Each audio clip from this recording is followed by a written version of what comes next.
mémoire comme ça, il me vient l'histoire d'un jeune. Ce jeune-là que je prends, j'ai dit, bon, tu dois aller. Et il voulait aller chez un éducateur. Parce que l'éducateur, c'était pour lui la famille de dimanche. Mais comme c'était le jour de la bonne année, j'ai dit, tu ne vas pas chez l'éducateur, tu vas dans ta propre famille. Bon, il y en a qui partaient, il y en a qui, en hésitant, et même qui chantait ici, je me rappelle encore ce jour-là, il chante « Papa Nganaye ». Papa Nganaye. C'est un chant comme ça qui veut dire que je viens chez mon père, mais avec beaucoup de peine, comme ça, quoi. Et qu'est-ce que je vois? Les gars, ils font en larmes. Alors moi, je n'ai pas compris. On n'avait pas totalement son histoire. Et après quelques temps, j'ai dit, mais pourquoi, au lieu d'aller en famille, toi, tu vas pleurer? Alors il me raconte. Il dit, tu ne sais pas comment moi je suis arrivé dans la rue.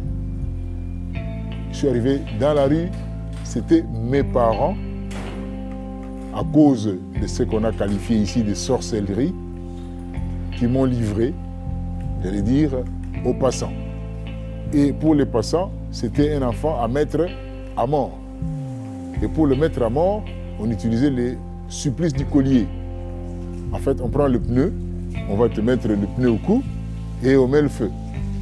Et lui, il en était arrivé à ce point-là.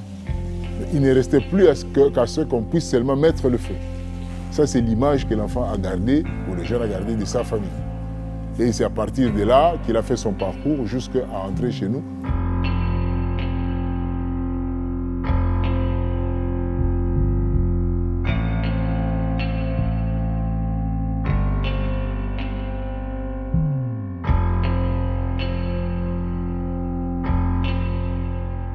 Je suis éducateur en temps plein pour le projet pilote de réinsertion des enfants de la rue, appuyé par Louvain Coopération.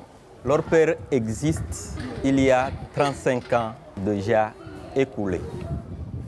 Et elle est née sur demande des enfants de la rue qui venaient chercher abri et protection auprès du révérend Père Franck Roylens. Et ce projet a commencé avec leur père, une œuvre de réclassement et de protection des enfants de la rue.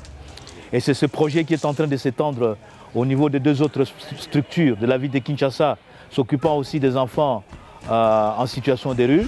Je citais Don Bosco Maison Papi et Ndako Yabiso. Mais nous disons que chaque enfant est un cas. Chaque enfant en situation de rue a son histoire, il a son passé, il a une histoire qui est différente de l'autre enfant. Et il y a des jeunes qui ne savent où aller ou qui sont sans repère. Et nous menons des enquêtes et là, nous commençons un travail d'accompagnement psychosocial. Les éducateurs qui sont commis sur place les accueillent. Et dans l'accueil, ils cherchent à écouter dans un premier temps pour comprendre leurs problèmes. Osali mikoloboni 5 ans. Siko osala kandenge nini po yolia na mibu mitano wana. Soki tango etani nake na maringa nakoti makala nateki nazimbongo nasombi elamba soki nasombi eloko ya kolia nasala nini naye nasokoli nalati elamba nasombaki apui nazwi biloko nanga nalie. Bale ma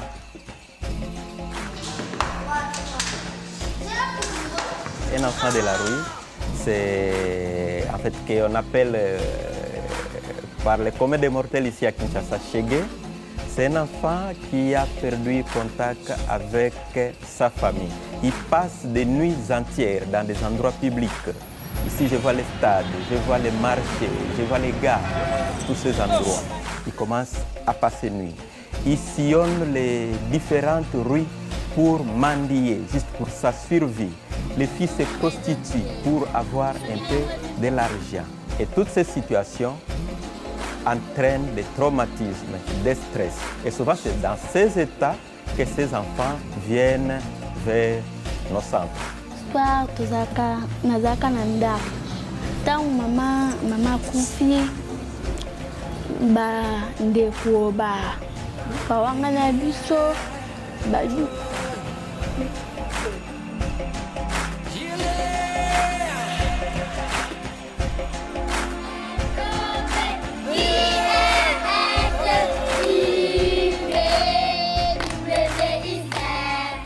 enseigner, éduquer, c'est des métiers qui sont très proches. À l'école, on transmet le savoir et au centre, on transmet plus le savoir-être. balakisi nga na bandeko na ngai bandeko bakolakisa place ya sokola na sokoli batosoli na bamama balandeli makambo na ngai batangisa nga mpe baolesa nga mpe makambo nyonso baokipe nga bien.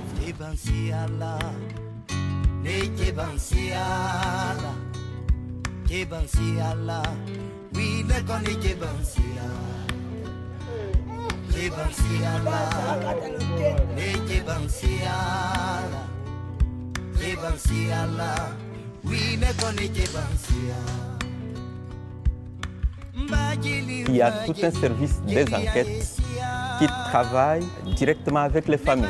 Une fois la famille de l'enfant identifiée, on commence un processus de réconciliation.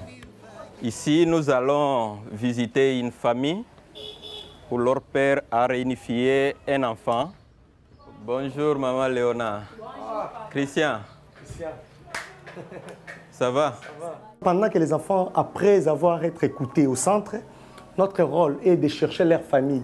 Nous étions obligés maintenant de mener les enquêtes pour savoir, pour connaître ses origines, son adresse, sa famille et tout. L'enfant n'était pas sorti de son propre gré, il était influencé par les amis. C'est ainsi que maman était aussi prête et nous avait donné le souhait favorable de récupérer son fils.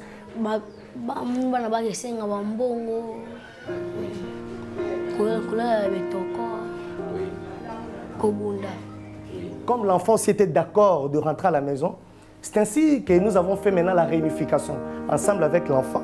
Nous sommes descendus, c'est ainsi que l'enfant est déjà dans sa famille. Oui. Mais il faut se dire que ce n'est pas une chose facile. Ce n'est pas facile. C'est un processus qui peut vous prendre du temps selon les cas et aussi selon la cause à la base de la séparation. Le travail que nous faisons, c'est certes, c'est une goutte d'eau dans la mer. Ça veut dire qu'on n'arrive pas. C'est vrai qu'on ramène aujourd'hui 2 enfants en famille, mais demain, c'est 3 autres qui descendent dans la rue.